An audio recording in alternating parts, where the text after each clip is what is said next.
hicimos porque yo estaba haciendo mi tesis sobre transgénicos, necesitaba ayuda científica, así que por una amiga que yo conozco, llegué a él, terminamos amigos y hasta el día de hoy hablamos siempre y cada vez que tengo una duda científica lo joteo por Twitter y me la responde súper gentilmente. Así que él mismo me pidió sí que había lugar para hacer charlas, para dar a conocer un poco sobre bueno, origen de los alimentos, que es su tema.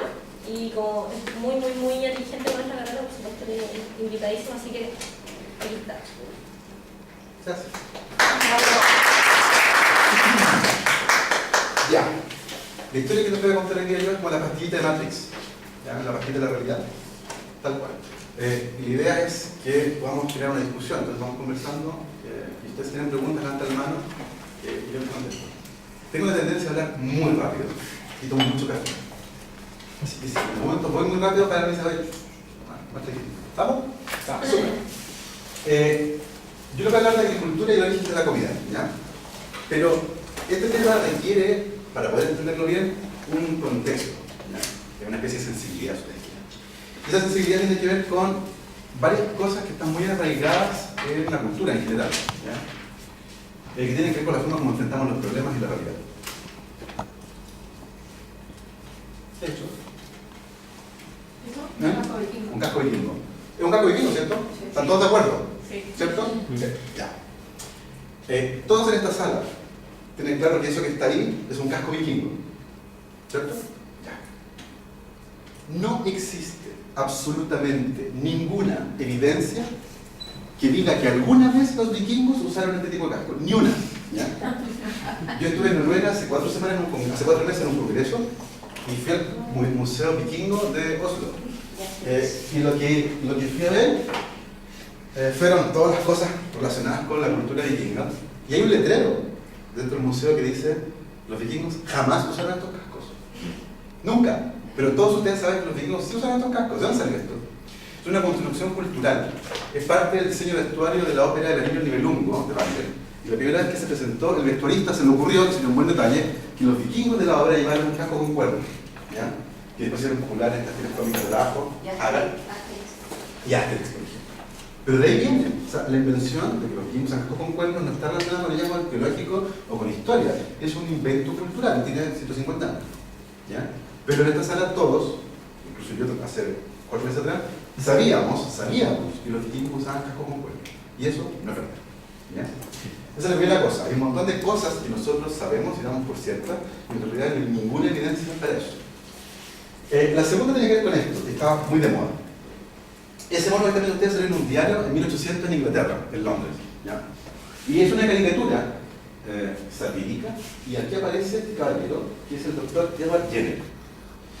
El doctor Jenner desarrolló una metodología que permitía evitar que la gente muriera de viruela. Básicamente lo que inventó fue una vacuna. La vacuna del Dr. Jenner consistía en pústulas de las ubres de las vacas que contenían una enfermedad que es similar a la viruela, ¿ya? Pero que no es la misma, la variante de vacuna de la enfermedad. Y él descubrió que si le inoculaban esas pústulas a ustedes quedan inmunes a la enfermedad humana, ¿ya? Sin embargo, por esa época se pensaba que si el Dr. Jenner les sometía a este proceso de inocularle algo sacado de una vaca, les iban a pasar a ustedes cosas bastante curiosas. Ellos iban a empezar a salir vacas por distintas partes del cuerpo. Y más aún, podían convertirse en vacas, ¿ya? Esa persona que está acá, ¿ya? Si bien algunas personas que son medias vacas, ¿cierto? Eso no es lo mismo. Y esta caricatura que apareció en el diario se titulaba Los maravillosos efectos de la nueva inoculación. ¿Ya? La gente tenía pánico en esa época de que les inyectaran algo sacado de la vaca. Y más aún estaban convencidos de que si les inyectaban algo sacado de una vaca, ellos mismos se iban a convertir en vacas, ¿ya? Y eso claramente no pasa, ¿cierto? No, nadie conoce a alguien que se haya convertido en vaca por vacunarse. Eso fue en 1800. ¿Alguien sabe qué es la viruela? ¿Qué cosa? ¿Qué? ¿Quién de la viruela? ¿Alguien conoce a alguien que tuvo viruela? Está erradicada esa cuestión, ¿cierto? La viruela no existe. Como ustedes no la conocen, yo se las presento. Eso es la viruela. ¿Ya? Es una enfermedad espantosa. Esta fotografía la usó el Departamento de Salud del Estado de Nueva York para asustar a la gente. vacúnense, porque si no, le va a pasar esto que está acá. Y la campaña surtió efecto, de hecho una campaña a nivel mundial, y la viruela está erradicada, es la única enfermedad que el hombre ha erradicado a la faz de la Tierra. Nunca más nadie tuvo viruela. De hecho, no existe el virus está guardado en congeladores, una parte en Estados Unidos, otra parte en lo que era la antigua Unión Soviética. Pero la enfermedad se erradicó, nunca más nadie tuvo, y eso fue a punta de vacunas. De hecho, si ustedes comparan la prevalencia de varias enfermedades antes y después de las vacunas, acá está la comparación. Polio, por ejemplo, no hay polio ya, y eso a punta de vacunas. Se acaba de erradicar la polio en India, donde era un problema de salud pública grave, y eso se hizo a punta de vacunas. Todo esto que está acá, todo este cambio gigantesco en el descenso de las tasas de varias enfermedades, en el caso de Estados Unidos, se hizo gracias a las vacunas. Sin embargo, el día de hoy, si ustedes han visto la prensa, varias noticias de brotes, por ejemplo, de rubiola en Inglaterra, en Estados Unidos, en España. Y dices, ¿por qué? ¿Por qué hay brotes de enfermedades que son de la época medieval? Bueno, porque la gente se dejó vacunar. ¿Por qué? Porque tiene miedo. ¿Por qué? Por una historia que alguien inventó y que se echó a rodar, y al final la gente que tiene susto dejó de vacunarse y estamos enfermándonos de enfermedades que no deberíamos tener. ¿Ya? Y eso es principalmente por desinformación y por miedo. ¿Y por qué? ¿De dónde sale esto? ¿Por qué tenemos esta respuesta? Miren, este ejemplo que está acá, está tomado de un video de YouTube, de una campaña que se hizo en un concierto.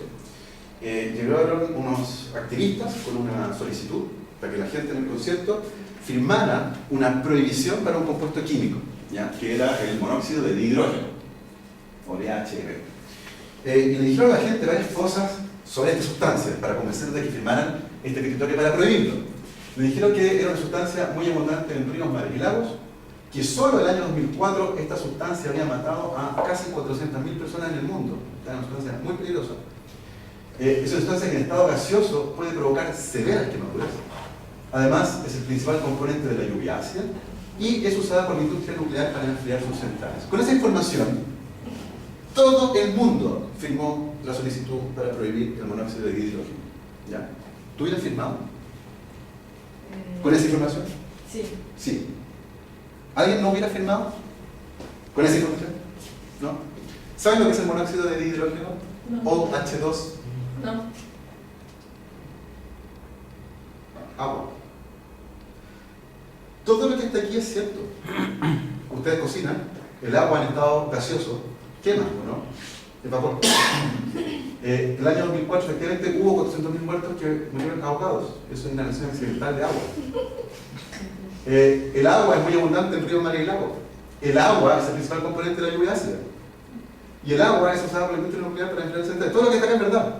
Sin embargo, se usó esa información de tal manera que la gente finalmente terminó firmando una prohibición para el agua. Y cuando les decían, tú acabas de firmar una solicitud para prohibir el agua, era así. Y eso era una especie, no era un experimento, era un experimento sociológico para ver cómo tú puedes, con un pequeño discurso un poco truculento, convencer a la gente a que firme cualquier cosa. ¿Ya? Esa es la sensibilidad que les quería dar, ¿ya? Que tiene que ver con aspectos sociológicos, culturales, con respecto a la información y cómo la manejamos. Y ahora les voy a hablar de lo que les quiero hablar en realidad, que es la historia de la alimentación humana. El universo tiene 13.800 millones de años, más o menos. ¿Ya? La Tierra tiene 4.000 millones de años. Y los homínidos, que fueron los primeros humanos, existen más o menos hace unos 3 millones de años atrás. Y a no ser que sean creacionistas, ¿ya? Es un hecho que está confirmado científicamente. Y el paso de aquí a acá, es decir, de una especie de mono que andaba en 4 patas a un homínido que se puso de pie, fue acompañado de varios cambios súper drásticos. Y probablemente el más importante tiene que ver con el tamaño del cerebro. ¿Ya? Se ha estimado que durante la evolución de los homínidos, el cerebro creció a una tasa gigantesca, en la que en cada generación aumentaban en 125.000 las neuronas en el cerebro. Se hizo acompañadamente un cambio en el volumen del cerebro, se hizo más grande el cerebro. Y eso de la mano de 2 eventos: una duplicación genética que ocurrió durante la evolución de los seres humanos que no ocurrió en otros primates, y un cambio fundamental en la dieta.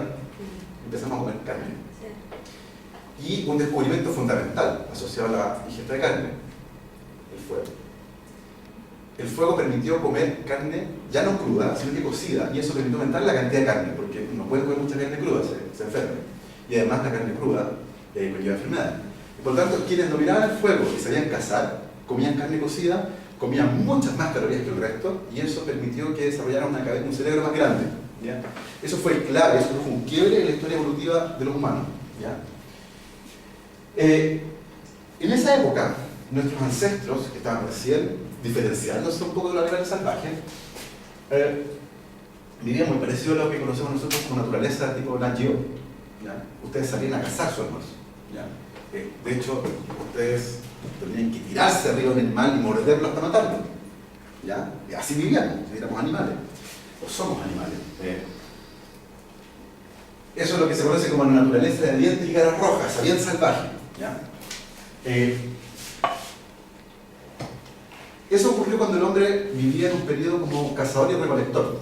¿Ya? Aprendió a hacer algunas herramientas y, ante flecha, que siguió lanza, empezó a cazar animales y recolectaba frutos, raíces y hojas comestibles. ¿Ya? Sin embargo, hay un concepto que es súper relevante y que tiene que ver con algo que se llama la carga máxima del ambiente y que se refiere a ¿La qué cosa? carga máxima del ambiente y se refiere a la capacidad que tiene un ecosistema para soportar una cierta cantidad de individuos. Lo más relevante es agua, espacio y comida.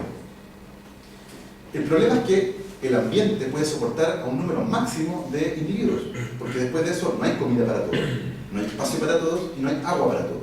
Y eso es lo que se conoce como la carga máxima del ambiente, el número máximo de individuos que puede vivir en un espacio determinado.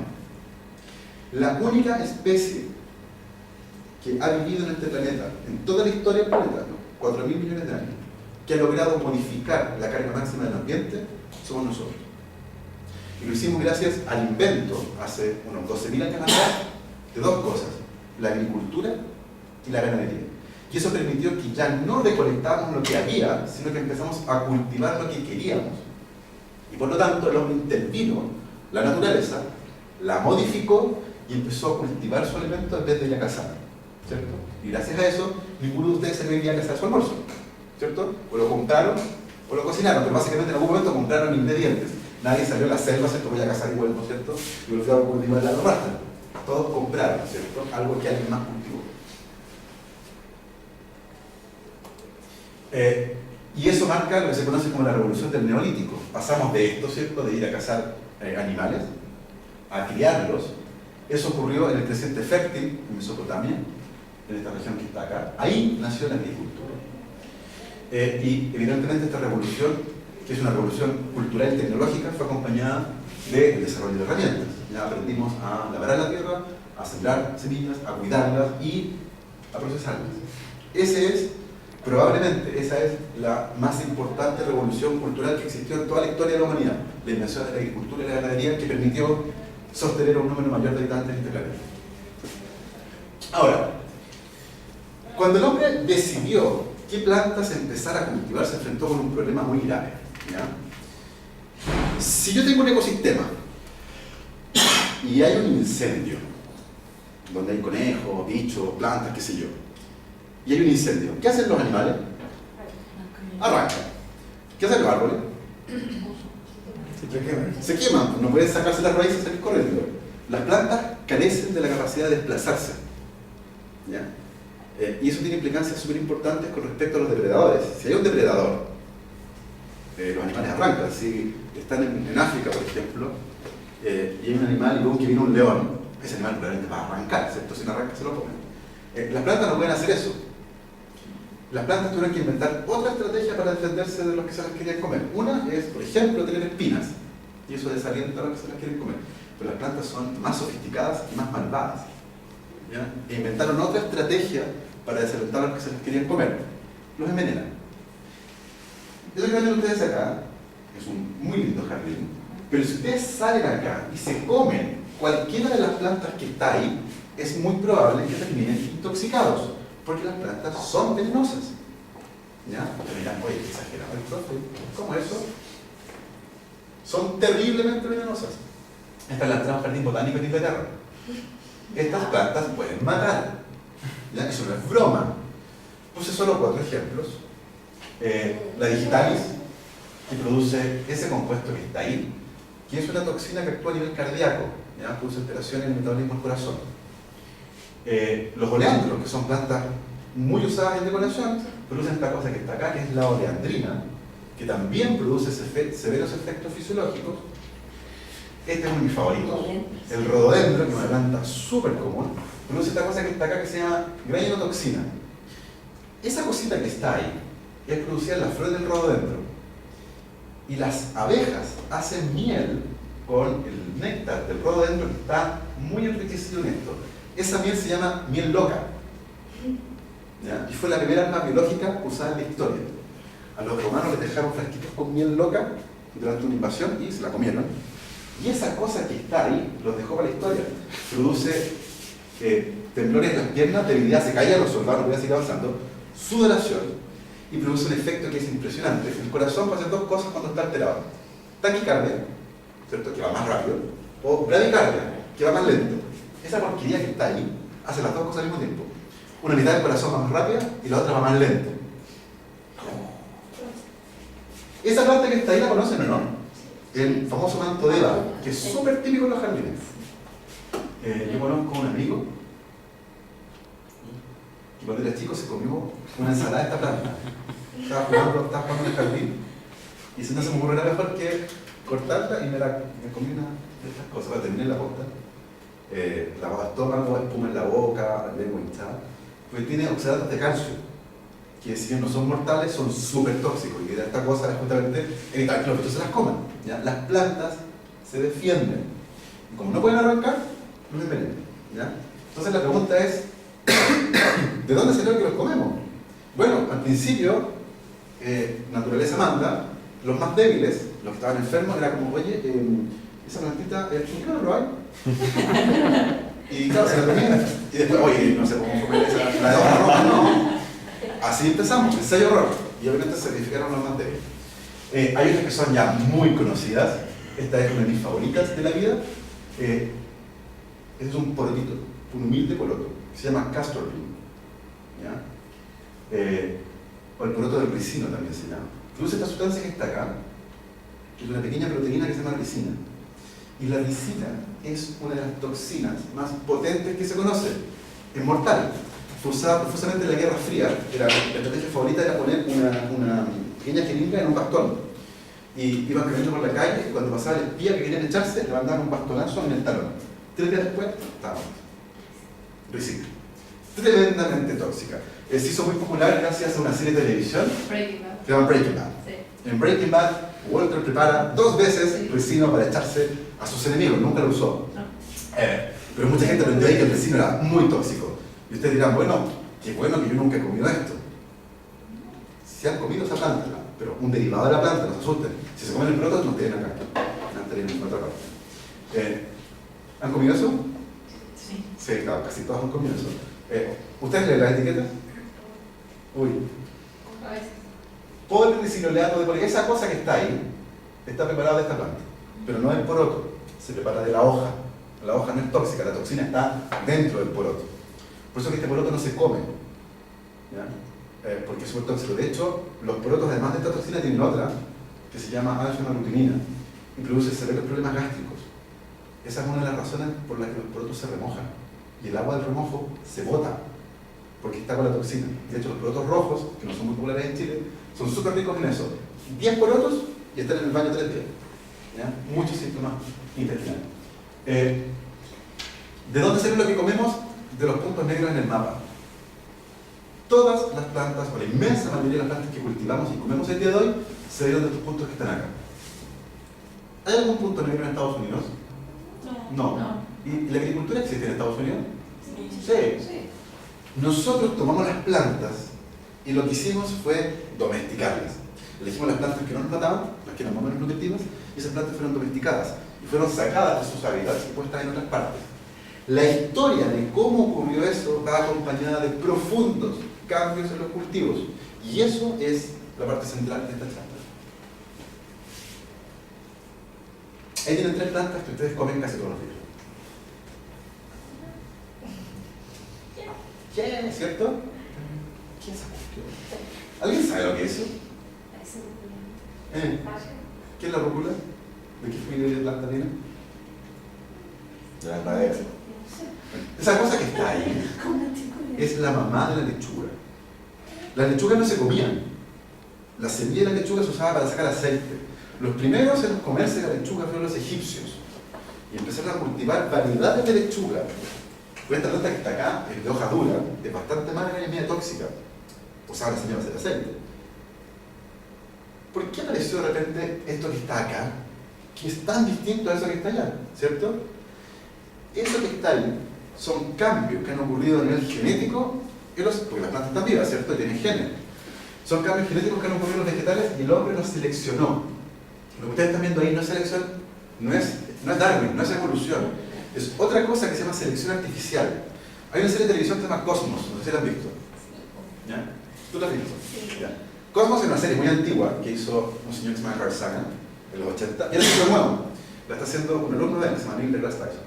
Segundo capítulo de Cosmos, hablaron justamente sobre domesticación. Y hablaron de esto, selección artificial. ¿Saben de dónde vienen los perros? Los perros no existían. El poodle molesto que tienen algunos viene del lobo. El lobo. El hombre empezó a domesticar al lobo, ocurrieron cambios genéticos en el lobo, y finalmente hay dos mutaciones súper importantes, sabemos cuáles son. Una que afecta a una proteína del cerebro que tiene que ver con la agresividad. El perro no es tan agresivo como los lobos. Y la segunda, el perro puede comer carbohidratos, principalmente almidón. El lobo no puede. ¿Y por qué se seleccionó eso? Porque el hombre come almidón. Y los perros, domesticados por el hombre, comían lo que caía de la mesa. Y eso era rico en almidón. Esas dos mutaciones permitieron seleccionar perros a partir de los lobos. Los perros no existían, no están en la creación. ¿Ya? Eso que está ahí es más o menos fácil. ¿Qué parece? Una zanahoria. ¿Se parece a la zanahoria actual o no? La zanahoria es así, naranja, por razones políticas. Les voy a contar por qué. Quédense con eso por mientras. Esta zanahoria no existió hasta el siglo XV. ¿Y eso que está ahí? Un choclo. Eso y eso son totalmente distintos. Esa planta que está ahí era la que existía en la naturaleza. Y eso es lo que comemos nosotros. ¿De dónde salió esto? Selección artificial. De esta planta a esta planta hay 5 mutaciones. De hecho, en el laboratorio se ha podido rehacer el proceso evolutivo de esta planta y se han mutado los genes. Y se obtiene una planta que es parecida. ¿Ya? Sabemos cuáles genes son. Eso es domesticación de los cultivos. Los cambios en la apariencia de los cultivos, los cambios que ustedes acaban de ver, están asociados a cambios a nivel del DNA. Hay mutaciones que han ocurrido en los genomas de esas plantas que han hecho que la apariencia de esos cultivos cambie. Y cuando la apariencia de un cultivo cambió de una forma que al hombre le gustaba, tomaba esa planta y la apartaba del resto. Decía, esta la vamos a cultivar. Y se olvidaba del resto. Eso es selección artificial. Tomar una planta que era más comestible, que era más rica, que era más blanda, y eso el hombre empezó a cultivar. Así nació la agricultura. Por ejemplo, la soya cultivada difiere de la soya silvestre en 186.177 inserciones de DNA que afectan en total a 856 genes. Hay cambios genéticos ahí que han ocurrido de manera espontánea y el hombre los seleccionó. Esto es un proceso súper lento, ¿ya? Son miles de años, ¿ya? Y el hombre selecciona a los mutantes, los aparta y los empieza a cultivar. Y vuelven a mutar y vuelve a apartar el que es más útil, ¿ya? Así nació la agricultura. Miren el cambio gigantesco entre el trigo silvestre y el trigo cultivado. ¿Notan la diferencia en el tamaño del grano? Sí. Es impresionante. Esto fue fundamental para aumentar la productividad del trigo. Esa cosita que está ahí es un pasto silvestre. De hecho, como estas crías que se tiran en el campo y te quedan pegadas, de la misma familia. Esto acá se puede comer. Usted tiene genes del papá y de la mamá. Todos ustedes tienen genes del papá y de la mamá. De hecho, para cada proteína de su cuerpo hay un gen que tiene las instrucciones para fabricarla. Y hay una instrucción que viene del papá y otra instrucción que viene de la mamá. Somos diploides. Tenemos 2 copias de cada gen. Ese bicho que está ahí es diploide. Tiene 2 copias de cada gen. Esa cosa que está acá tiene 6 copias de cada gen. Es alohexaploide. Tiene 3 genomas distintos de 3 especies distintas de trigo. O sea, es una mezcolanza genética. Y ese es el trigo que usamos para hacer las marraquetas. ¿Ya? Alohexaploide. Pero disculpa, allá eso fue como naturalmente... Ocurrieron cruces entre distintas especies. ¿Esto es una especie? No, esto tiene 10.000 años. Ocurrieron cruces entre, por ejemplo, se sabe, los genomas son A, B y D. primero ocurrió un cruce entre el trigo A y el trigo B, y en vez de segregar mit y mota, se juntaron y quedó un trigo AA-BB. Y ese trigo AA-BB se cruzó después de miles de años con un trigo D. Y el resultado de ese cruce es AA-BB-DB. ¿Ya? Y ese es el trigo Triticum aestivum, que es el trigo harinero. El trigo, por ejemplo, de la pasta es otro, el durum, y no tiene un genoma alohexaploide, ¿ya? Es tetraploide, distinto. Oye, una pregunta no tan profunda, pero yo jamás me comí una marraqueta con harina de trigo no diploide. Nunca.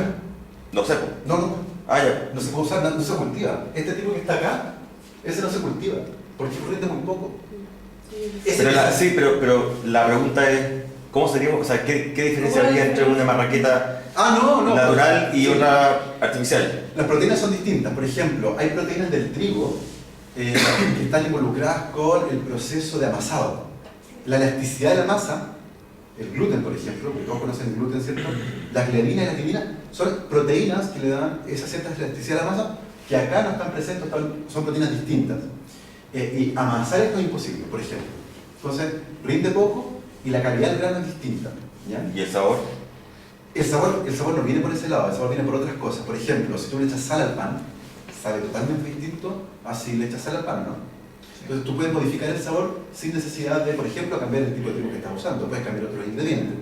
Pero tiene características relacionadas, por ejemplo, con la fisicoquímica del tejido que queda cuando tú lo mueles, que sí afectan a la calidad de la harina que tú obtienes. ¿Ya?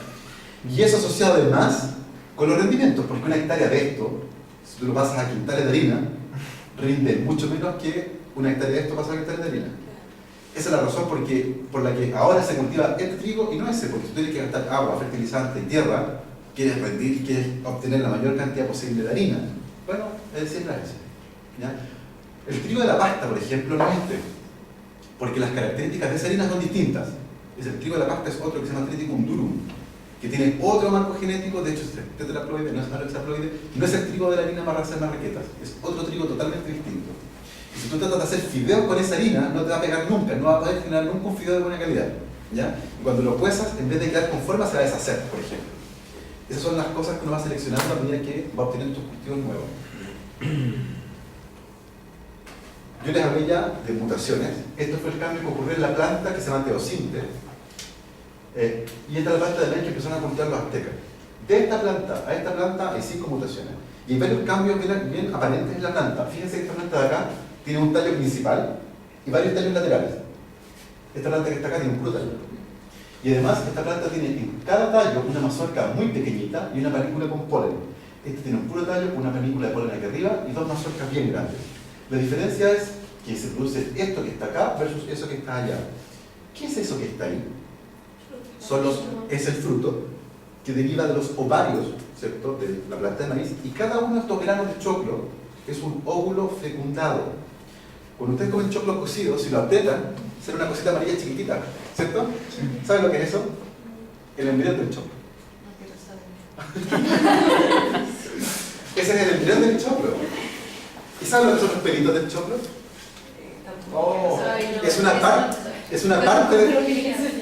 Cada grano de choclo tiene un pelito, que es la parte de la flor que se llama estilo, que sale fuera de la chala del choclo. Y ahí cae un grano de polen. Y ese grano de polen, como los espermios de las plantas no nadan, sino que se estiran para llegar al óvulo. Y ese grano de polen se estira varios centímetros para llegar al óvulo. Dentro de cada pelo del choclo hay un tubo polínico. ¿Ya? Y cada grano de choclo es un óvulo que fue fecundado. O sea, una cosa es impresionante. ¿Ya? Esta cosa es impactante. Esa planta que está ahí se llama Brassica oleracea. Esa sola planta, a través de 4 mutaciones distintas, dio origen al brócoli, al repollo, a la coliflor y a la frusela. Leonardo da Vinci nunca comió ni brócoli, ni repollo, ni coliflor, ni brusela. No porque fuera mañoso, porque no existían en esa época. Ni Colón, ni da Vinci, son posteriores al siglo XV. Tengo un amigo que es físico y él dice que cuando inventemos el viaje al pasado, lo primero que hay que hacer es ir y destruir esta planta para que no exista ni el brócoli, ni el repollo, ni la coliflor, ni la frusela. De hecho, esta parte de abajo de la planta fue la que dirigen los repollos. Se perdió el tallo. ¿Han visto alguna vez un brócoli que se pasó de largo? ¿Has visto un brócoli que se pasó, que lo compraron, nunca lo cocinaron y quedó ahí? No. Se empiezan a abrir las flores. Son flores amarillas. Y eso que está ahí, po. Es una mutación que hizo que se dieran muchos tallos con flores y se agruparon. Y esto es otra mutación de eso, donde cambiaron las flores y se convirtió en meristema, en tejido.